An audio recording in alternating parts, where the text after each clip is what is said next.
శ్రీ సత్యనారాయణ స్వామి వారి మొదటి కథ ఆరంభమవుతుంది. అందరూ దయచేసి శ్రద్ధగా వినండి. మన భారతదేశంలో ఉత్తరప్రదేశ్ రాష్ట్ర రాజధాని లక్నో నగరానికి అతి సమీపంలో ఇంచుమించుగా ఒక 80 నుండి 100 కిలోమీటర్ల దూరంలో సుమారుగా నైమిషారణ్యము అనేటువంటి ఒక ఊరు ఉన్నది. ఆ నైమిషారణ్యంలో పూర్వం ఒకనాడు సూత మహర్షి తన శిష్యులైన సౌనకాది మహర్షులతో అష్టాదశ పురాణాలు చెబుతున్నాడు. అప్పుడు సౌనకాది మహర్షులు సూత మహర్షి పాదాలు పట్టుకొని ప్రార్థించి అడిగారు, గురుదేవా, ఈ లోకంలో ఉండేటువంటి ప్రజలందరూ నానా బాధలు, నానా కష్టాలు, నానా ఇబ్బందులు పడుతున్నారు. ఈ ప్రజలందరూ బాగుండాలంటే, సుఖ సంపదలు అనుభవించాలంటే, నిండు నూరేళ్ళు ఆరోగ్యంగా సంతోషంగా బ్రతకాలంటే ఏ వ్రతాన్ని చెయ్యాలి, ఏ పూజను ఆచరించాలి అని సౌనకాది మహర్షులు సూత మహర్షిని అడిగారు. అప్పుడు సూత మహర్షి ఈ విధంగా చెప్పనారంభించాడు. ఓ సౌనకాది మహర్షులారా, మీరు అడిగిన ప్రశ్నకు సమాధానం చెబుతాను, జాగ్రత్తగా వినండి. పూర్వం ఒకనాడు ఇదే ప్రశ్నను నారద మహర్షి శ్రీ మహావిష్ణువుని అడిగారు. అప్పుడు శ్రీ మహావిష్ణువు నారద మహర్షితో చెప్పిన కథ ఇప్పుడు మీకు చెప్తాను, దయచేసి శ్రద్ధగా వినండి. పూర్వం ఒకనాడు నారద మహర్షి భూలోకంలో మనుష్యులు పడుతున్నటువంటి కష్టాలను, బాధలను చూసి ఎంతో బాధపడి ఈ కష్టాల నుండి, బాధల నుండి ఈ మానవులను రక్షించాలి, ఈ మనుష్యులను కాపాడాలని ఆలోచిస్తూ వైకుంఠానికి శ్రీ మహావిష్ణువు లోకానికి వెళ్ళి శ్రీ మహావిష్ణువు పాదాలు పట్టుకొని ప్రార్థన చేశాడు.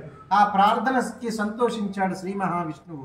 అప్పుడు అడిగాడు, నాయనా నారద మహర్షి, నీవు నా దగ్గరకు వచ్చినటువంటి కారణం ఏమిటి అని అడిగారు. అప్పుడు నారద మహర్షి చెప్పాడు, నాయనా, మీకు తెలియంది కాదు, భూలోకంలో మనుష్యులు ఎన్నో కష్టాలు, బాధలు, దుఃఖాలు, ఆపదలు అనుభవిస్తున్నారు. మరి ఆపదల నుండి, బాధల నుండి వాళ్ళకి విముక్తి ఎలా కలుగుతుంది?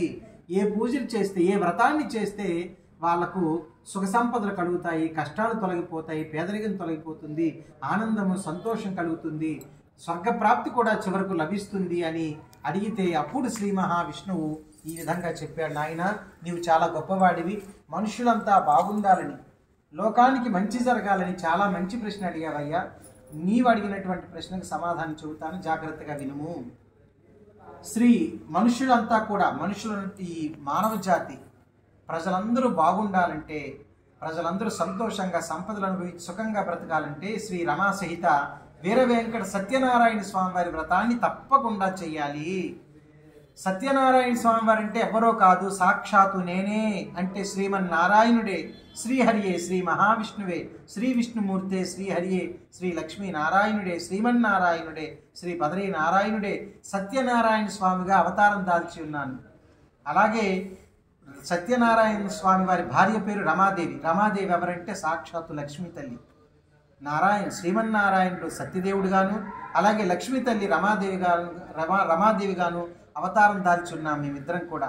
కాబట్టి సత్యనారాయణ స్వామి వారి వ్రతము చాలా గొప్పది, సత్యనారాయణ స్వామి వారి వ్రతము చాలా శ్రేష్టమైనది, సత్యనారాయణ స్వామి వారి వ్రతము చాలా మంచి వ్రతము, సత్యనారాయణ స్వామి వారి వ్రతము మహోన్నతమైనది, సత్యనారాయణ స్వామి వారి వ్రతము మహత్తరమైనది, మహాశక్తివంతమైనది, చాలా మహాత్మ్యము కలిగినటువంటిది.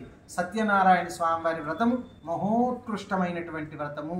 వ్రతాలు ఎన్ని ఉన్నా కానీ వ్రతములన్నింటికి కూడా ఇది చక్రవర్తి వంటిది, రాజు వంటిది, చక్రవర్తి వంటిది. ఈ వ్రతానికి మించినటువంటి వ్రతము ఈ భూప్రపంచంలో ఇంకొకటి లేదు.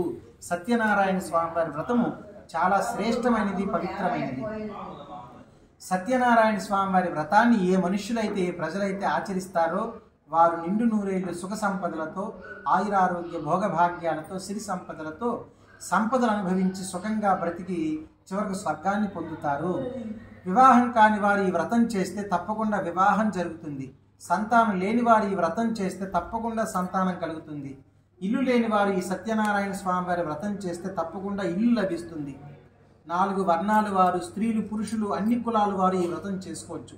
స్త్రీలు ఒంటరిగా ఈ వ్రతాన్ని చేయవచ్చు, పురుషులు ఒంటరిగా ఈ వ్రతం చేయవచ్చు. చిన్నపిల్లలు చేసుకోవచ్చు, పెద్దవాళ్ళు చేసుకోవచ్చు, ముసలి వాళ్ళు చేసుకోవచ్చు, ఒంటరిగా చేసుకోవచ్చు, అందరూ ఈ వ్రతం చేసుకోవచ్చు. భూమి మీద పుట్టినటువంటి ప్రతి మానవులు కూడా ఈ వ్రతాన్ని చేసుకోవచ్చు. ఈ వ్రతాన్ని దంపతులు కూడా చేసుకోవచ్చు. ఈ వ్రతానికి వీళ్ళే చేయాలి అనేటువంటి ప్రత్యేక నియమాలు లేవు. అలాగే సత్యనారాయణ స్వామి వారి వ్రతం చాలా మంచిది కాబట్టి ఈ వ్రతానికి ఈ రోజు ఆ రోజు ఈ తిథి ఆ తిథి ఈ మాసం ఆ మాసం ఈ నక్షత్రం ఆ నక్షత్రం అనేటువంటి ప్రత్యేక నియమ నిబంధనలు లేవు. సత్యనారాయణ స్వామి వారి వ్రతం చేయటానికి 365 రోజులు మంచి రోజులు, గొప్ప రోజులు. ఈ వ్రతాన్ని శూన్యమాసంలో చేయవచ్చు, ఆషాఢ మాసంలో చేయవచ్చును.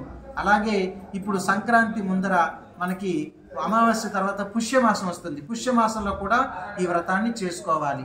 అలాగే ఈ వ్రతాన్ని అమావాస్య రోజు చేసుకోవచ్చు, నవమి రోజు, అష్టమి రోజు, చతుర్దశి నాడు, చవితి నాడు, మంగళవారం పూట ఈ వ్రతాన్ని చేసుకోవచ్చు. మంగళవారం కూడా ఈ వ్రతాన్ని చేసుకోవచ్చు. ఇంతటి గొప్ప మహిమాన్వితమైనటువంటి వ్రతానికి ఏ రోజుతో కానీ, ఏ వారంతో కానీ, ఏ తిథితో కానీ, ఏ నక్షత్రంతో కానీ, ఏ నెలతో, ఏ మాసంతో కానీ పని లేదు. నిర్మలమైన భక్తి శ్రద్ధలతో ఈ వ్రతాన్ని చేయాలి. ఈ వ్రతానికి కావలసింది పరిపూర్ణమైనటువంటి భక్తి శ్రద్ధ, స్వామి యందు మనస్సు లగ్నం చేసి చేయాలి. ఇంతటి గొప్ప మహిమాన్వితమైనటువంటి వ్రతము ప్రతి శుభకార్యంలోనూ తప్పకుండా చేయాలి.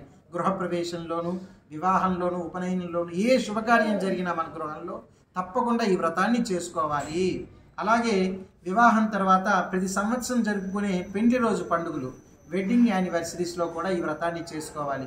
అలాగే సంతానం కలిగిన తర్వాత 11 రోజు స్నానం అయిపోయిన తర్వాత ఆరోగ్య పరిస్థితిని బట్టి ఒక నెల రోజుల ముందు కానీ, ఒక నెల రోజుల లోపల కానీ, లేదా ఒక 54 రోజుల లోపల కానీ తప్పకుండా ఈ వ్రతాన్ని చేసుకోగలిగితే చాలా మంచిది. అలాగే వివాహం తర్వాత పెళ్లి రోజు పండుగల్లో చేసుకోవాలి. సంతానం కలిగిన తర్వాత బాలిబాలికలకు జరుపుకునేటువంటి జన్మదినోత్సవ వేడుకల్లో కూడా ఈ వ్రతాన్ని చేసుకోవాలి. అలాగే బాలబాలికల విద్యాలయాల్లో ఆరంభమైనప్పుడును, ఏ స్కూల్లో జాయిన్ చేసినా కానీ, ఏ కాలేజీలో జాయిన్ చేసినా కానీ, ఏ బ్రాంచ్లోకి వెళ్ళినా కానీ తప్పకుండా ఈ వ్రతం చేసుకోవాలి. అలాగే వ్యాపారాలు బాగున్నప్పుడు ఈ వ్రతం చేయాలి. అలాగే పిల్లలకు ఉద్యోగాలు వచ్చినప్పుడు ఈ వ్రతం చేయాలి. ఉద్యోగాల్లో మళ్ళీ పదోన్నత లభించినప్పుడు కూడా ఈ వ్రతాన్ని చేసుకోవాలి.